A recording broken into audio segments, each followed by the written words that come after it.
Hello नमस्कार. तर आजचा हा रेसिपीचा ब्लॉग मी संध्याकाळी शूट करते, कारण का मी आज काहीतरी स्पेशल बनवणार आहे आणि त्यामध्ये आहे आज कोळंबी भात. तो म्हणजे आपण कोकणामध्ये कधी फिरायला गेलो तर तिकडं कसं आपण ते मस्त असा इंद्रायणी तांदळामध्ये जो भात बनवतात त्याची टेस्टच खूप मस्त असते. तो भात मी आज घरीच बनवणार आहे. इंद्रायणी तांदूळसुद्धा आहेत आणि काल आणलेली फ्रेश कोळंबीसुद्धा आहे. ती मस्तपैकी साफ करून ठेवली आहे.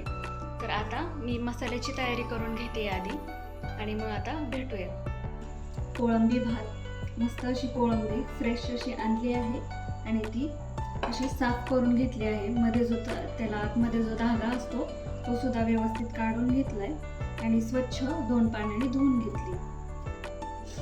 आता त्यासाठी मी कुकर आधीच गरम करायला ठेवलाय. कुकर गरम करण्यासाठी ठेवला होता. इथे कांदा सुद्धा माझा कापून झालेला आहे. एकच कांदा कापलाय. आधी आपण कांदा तळून घेऊया. कांदा परतून घ्यायचा.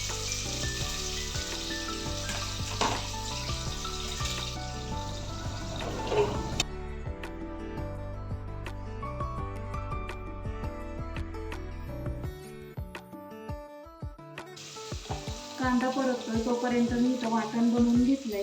हे आहे फक्त खोबरं आणि टोमॅटोचं वाटण, कारण का ऑलरेडी माझ्याकडं कोथिंबीर, मिरची, अद्रक, लसूणचं पेस्ट करून ठेवली होती. त्यासाठी मी जास्त काही मसाला वाटला नाही. 2 सेपरेट मसाले वाटलेले आहेत माझ्याकडे, तर तेच मी मसाले इथं वापरणार आहे. कांदा चांगला परतत आलाय. आता मी इथं हे अद्रक, लसूण, मिरची आणि कोथिंबीरची ही पेस्ट आहे, यातली 2 चमचे भरून मी त्यात टाकते.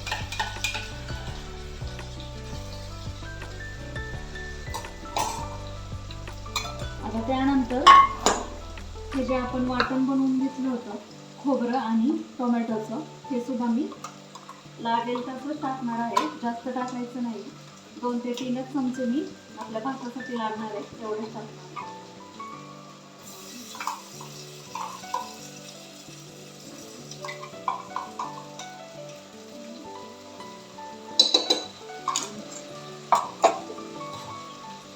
चमचे मी वाटण टाकले. आता मसाला चांगला परतून घेते.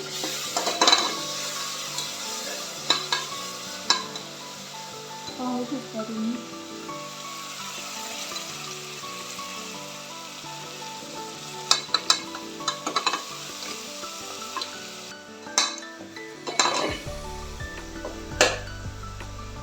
तेजपत्त्याची पानं घालून घेते. भात बनवण्यासाठी शाही बिर्याणी मसाला वापरणार आहे. त्याच्यामध्ये सगळे मसाले ॲड केलेले असतात, त्यामुळं आपल्याला काहीच वापरायची, इतर खडे मसाले टाकायची गरज पडणार नाही. थोडाच मी आता शाही बिर्याणी मसाला वापरते. हा थोडाच वापरायचा. हा पूर्ण खडे मसाल्यांचीच ही बारीक पावडर केलेली असते. त्यानंतर घालते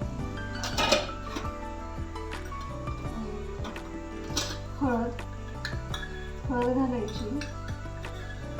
हळद घालते 1 छोटा चमचा. आणि त्यानंतर तुम्हाला किती तिखट पाहिजे त्यानुसार मी तर लाल तिखट घालते 2 चमचे. बस एवढंच मी मसाल्यामध्ये वापरते.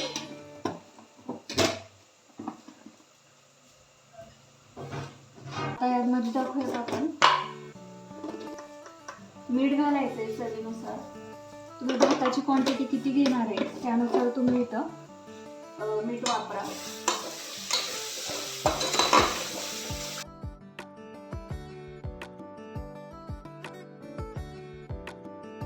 आता आपण घालूयात जी कोळंबी व्यवस्थित स्वच्छ धुवून ठेवली होती, ती आपण कोळंबी सगळी त्यामध्ये घालूया.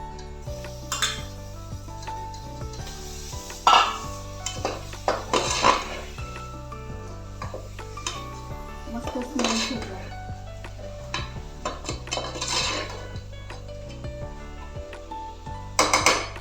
कोळंबी अशी 1 ते 2 मिनिटांनी यामध्ये परतून देणार आहे. पाहू शकता.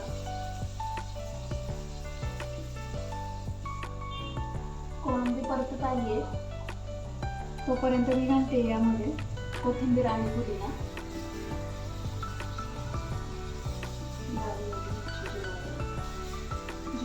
आलेले आहे. तांदूळ घालून देते. स्वच्छ असा धुतला आहे.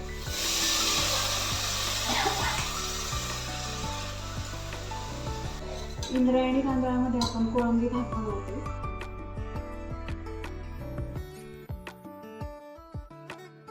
आपल्या इंद्रायणी तांदळाला पाणी थोडंसं कमी लागतं. जास्त पडलं की तो बिचूक होऊ शकतो.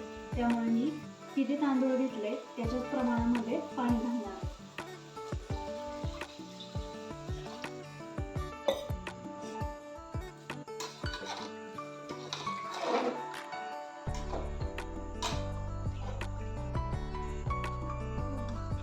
आपली कोळंबी सुद्धा किती मस्त अशी दिसते.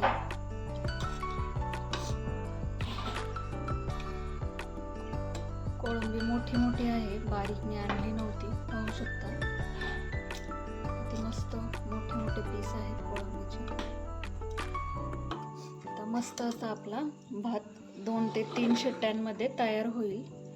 जसं आपण कोकणामध्ये गेल्यावरती त्यांच्या थाळीमध्ये जो आपण कोळंबी भात खातो त्याचप्रमाणे हा सुद्धा भात आपल्याला लागणार आहे.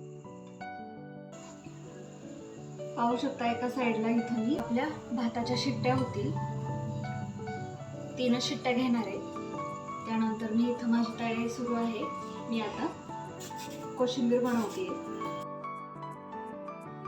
मस्त असं दही लागलेलं आहे. पाहू शकता किती घट्ट आहे. मला मी बॅक कॅमेऱ्याने करून दाखवते. तर दही लागलंय, पाहू शकता खूप घट्ट आहे. पाण्याचा एकही थेंब आलेला नाही आहे याच्यावरती. हे मी दुपारी लावलं होतं आणि आता हे तयार सुद्धा झालंय. मला वाटतंय उन्हाळा सुरू झालाय. हे बघा किती मस्त. आता हे दही मी आपल्या कोशिंबीरमध्ये वापरणार आहे. मस्त असं घरचं दही. मला वाटतंय उन्हाळा लागलाय त्यामुळे हे दही माझं पटकन लागलंय.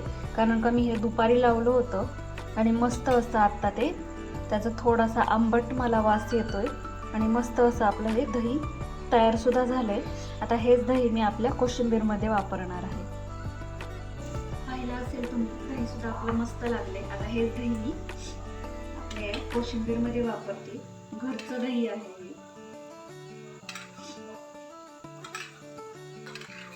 कुठल्याही बिर्याणी सोबत कोशिंबीर ही हवीच असते. कारण का कोशिंबीर ही त्याचा फ्लेवर आणखीन छान करते. मला तर खूप आवडते कोशिंबीर, त्यामुळे मी आवर्जून बनवत असते. तिला मसाले भात जरी असला तरी मी कोशिंबीर बनवते. असा गरमागरम आपली ही कोळंबी बिर्याणी तयार झालेली आहे. पाहू शकता.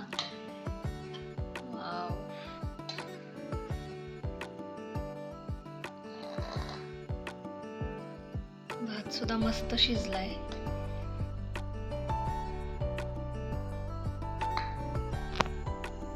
तर अशी कोळंबी बिर्याणी तयार झालेली आहे आणि त्यासोबत ही कोशिंबीर. मस्त अशी कोशिंबीर एन्जॉय करूयात. चला तर मग भेटूयात पुढच्या रेसिपीमध्ये. तोपर्यंत बाय बाय.